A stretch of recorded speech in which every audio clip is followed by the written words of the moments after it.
Yeah, just a quick review of the Candyfouse compression gloves. Basically, there's a lot of these gloves that you can find on the internet, and some of them have certain features. Some are better than others. Kind of hard to decide, which is the best ones. So I'm going to go over a few of the features I like best about these particular set of gloves, just to give you some additional information.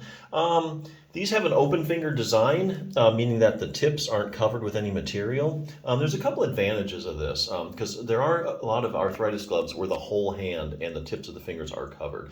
The advantages of this is if you want to wear these while you're doing knitting or crocheting, if you want to work on a computer.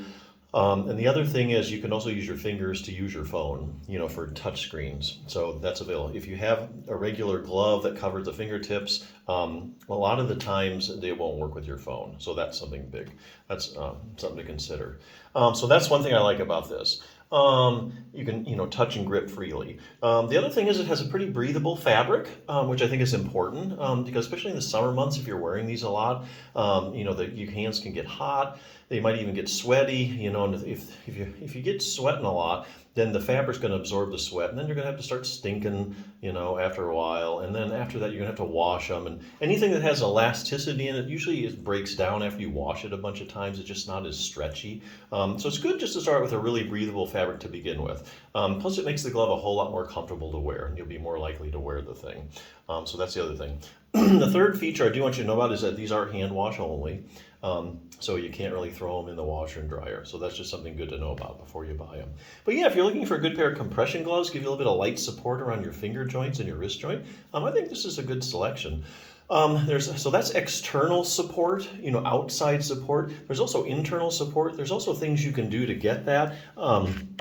Treat your own hand and thumb osteoarthritis, because I know a lot of people are going to be using these with their hand arthritis, or if they have some trouble with their joints. Basically, let me show you a few things that you can do, take you a few minutes a day that might make a good difference. Let's see, this just starts out with some anatomy. Lots of pictures if you're a visual learner, you really like it. Okay, getting rid of stiffness, okay? So this shows you, interestingly, how to make a hot pack out of a sock and some rice. But, heating up your hands, that does help decrease stiffness. Anybody with arthritis knows that. It's nothing really groundbreaking. The other thing, if you go to hand therapy or occupational therapy, and you have hand arthritis, they're always going to have you do range of motion exercises. Okay, so the question is why? Well, your joints in your fingers and your wrist, they're synovial joints, which means they have synovial fluid in them. Okay, synovial fluid is what coats the joints and actually brings the nutrition to the joint and helps lubricate the joint. So if you have stiff fingers and you're not moving your fingers and your hand, wrist through its full range of motion, you're not going to equally distribute that synovial fluid around. And so parts of the cartilage aren't going to get as much nutrition as they need. So here again, moving your fingers, doing range of motion exercise gets that synovial fluid moving around, gets rid of the stiffness. It's just good to have healthy cartilage, because it gets that synovial fluid around. Making your hands stronger. There's also a few strengthening exercises you can do. It has been shown in clinical studies that hand exercises do help hand arthritis, decreasing pain. Now here's something really good. There is a certain muscle that you can strengthen, because I know a lot of people are going to have base of the thumb arthritis. Also called CMC arthritis or carpal metacarpal arthritis. There is actually a muscle, there's a couple of them, this one goes over one, abductor pollicis longus. You see how that muscle, see how that little sucker attaches right to the base of your thumb? So especially in females as they get older, they have hormonal changes.